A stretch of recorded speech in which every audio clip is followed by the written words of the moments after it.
વિરામ બાદ પુનઃ આપનું સ્વાગત છે। બનાસકાંઠા જિલ્લામાંથી વિભાજન કરી થીરપુર એટલે કે થરાદને જિલ્લો બનાવવામાં આવે તેવી સરહદી વિસ્તારના લોકોની માંગ છે। બનાસકાંઠા જિલ્લો ભૌગોલિક દ્રષ્ટિએ સૌથી મોટો જિલ્લો છે અને વિસ્તારની દ્રષ્ટિએ બીજા ક્રમે છે। આ જિલ્લો કુલ 14 તાલુકાઓનો બનેલ છે। જ્યારે આ જિલ્લાનું વિભાજન કરવામાં આવે અને થરાદને અલગ થીરપુર જિલ્લા તરીકે જાહેર કરવામાં આવે તેવી આ સરહદી વિસ્તારના લોકોની માંગ ઉઠવા પામી છે। બનાસકાંઠામાં જો કોઈ પહેલું શહેર સ્થપાયું હોય તો તે છે થીરપુર એટલે કે થરાદ। થીરપુરની સ્થાપના બહુ વર્ષો પહેલા થઈ હતી।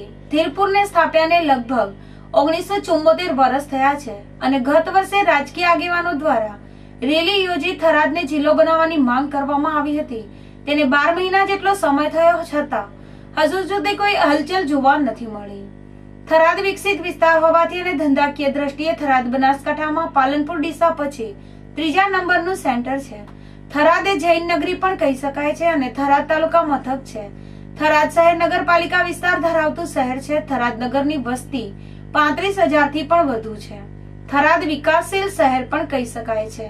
થરાદમાં જૂની મહેસૂલી પ્રાંત છે। થરાદમાં અલગ અલગ કચેરીઓ પણ આવેલી છે જેવી કે પ્રાંત કચેરી, ડીવાયએસપી કચેરી, સિવિલ મિની હોસ્પિટલ, પીડબ્લ્યુડી કચેરી, પાણી પુરવઠા કચેરી, આરટીઓ કચેરી, વેચાણ વેરાની કચેરી, civil court and session court, બીએસએનએલની કચેરી, વિદ્યુત બોર્ડ, દૂધ શીત કેન્દ્ર, નર્મદા નિગમની કચેરી, જમીન સંરક્ષણની કચેરી, arts college, commerce college, science college, કૃષિ કોલેજ, સરકારી આઈટીઆઈ કોલેજ, એલએલબી કોલેજ, આદર્શ નિવાસી શાળા, 20 કરતા વધુ સ્કૂલો, બનાસકાંઠાનું ત્રીજા નંબરનું એપીએમસી માર્કેટ, બનાસકાંઠાનો ત્રીજા નંબરનો એસટી ડેપો અને અનેક ધાર્મિક સંસ્થાઓ આવેલી છે। હું કેએન જોશી, એડવોકેટ થરાદ। અત્યારે સરકારની નવી પોલિસીઓ મુજબ અગાઉ સરકારશ્રીએ જે તાલુકાઓનું વિભાજન કરેલું તેમાં બનાસકાંઠાની અંદર સોઈગામ, લાખણી વગેરે તાલુકાઓ પણ નવા ઉમેરવામાં આવેલા। તેવી જ રીતે બનાસકાંઠા જિલ્લો એટલે 14 તાલુકાઓથી સંકળાયેલો જિલ્લો હાલમાં છે। એટલે કે હાલે નવીન જિલ્લાની માંગણી માટે કરીને થરાદ તાલુકો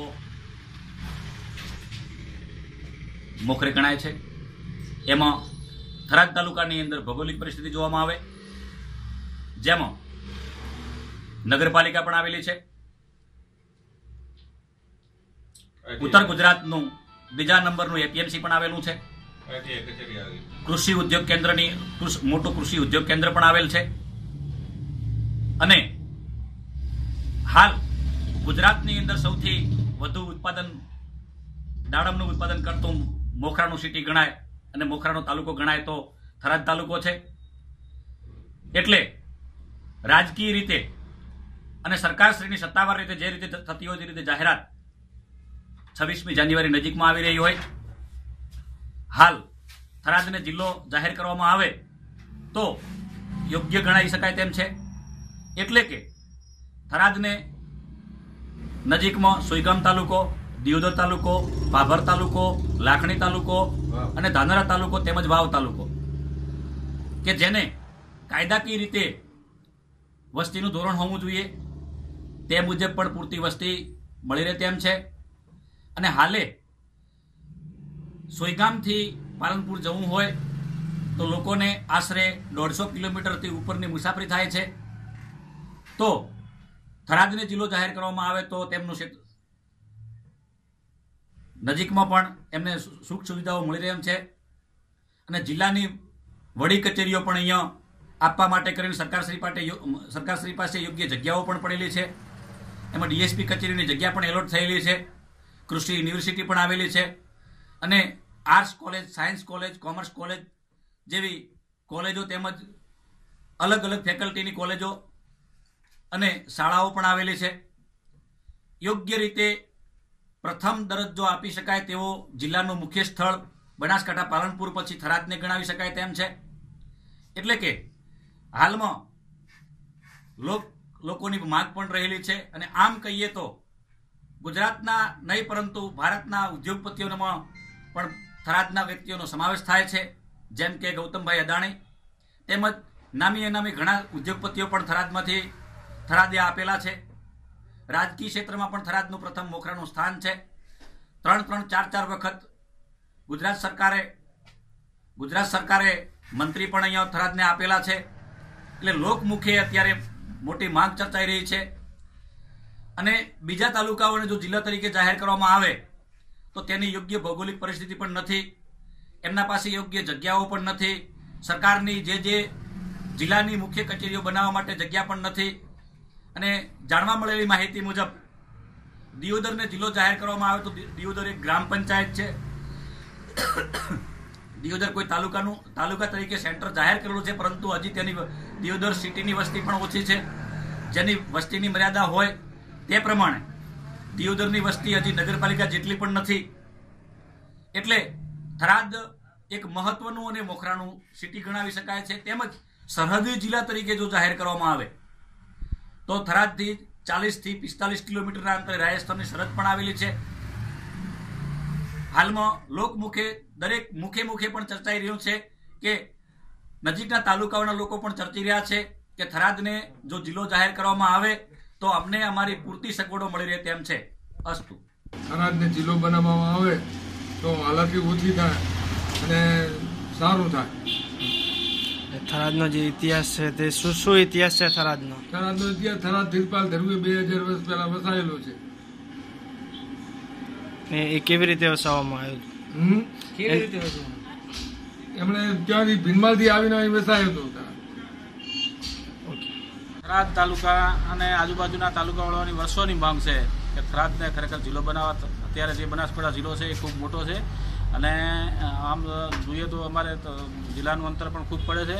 આજુબાજુના તાલુકાને પણ જૂનો પ્રાંત પણ થરાદ હતો અને જો થરાદને જિલ્લો થીરપુર તરીકે સરકાર જાહેરાત કરે તો અહીંના લોકોની ખૂબ આમાં માંગણી છે, વર્ષોની માંગણી છે. જો આ માંગણી સંતોષાય એના માટે અમે વારંવાર સરકારમાં રજૂઆતો પણ કરી છે, લિખિતમાં પણ કરી છે અને જે સરકારના કાર્યક્રમો આવ્યા છે એમાં પણ મેં જાતે મારા નામજોગ મેં પણ આ વસ્તી વતી માંગણી કરી છે. તો થરાદને થીરપુર જિલ્લો જો બનાવવામાં આવે તો લોકોને ખૂબ જ આનંદ થાય અને આ વિસ્તારના લોકોને આટલું લાંબુ અંતરે જવું ન પડે, જિલ્લાનો વિકાસ પણ થાય.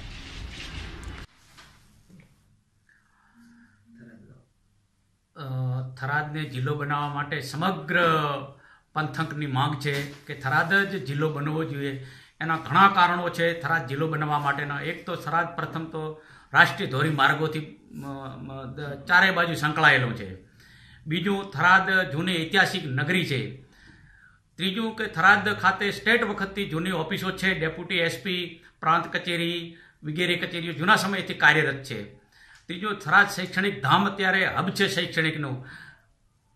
ચોથું કારણ કે થરાદ ખાતે એપીએમસી સેન્ટર, રાજ્યનું મોખરાનું એપીએમસી સેન્ટર પણ આવેલું છે. આ બધા કારણો જોતા થરાદને જ જિલ્લો મળવો જોઈએ એવી અમારી પ્રબળ માંગ છે. ખરેખર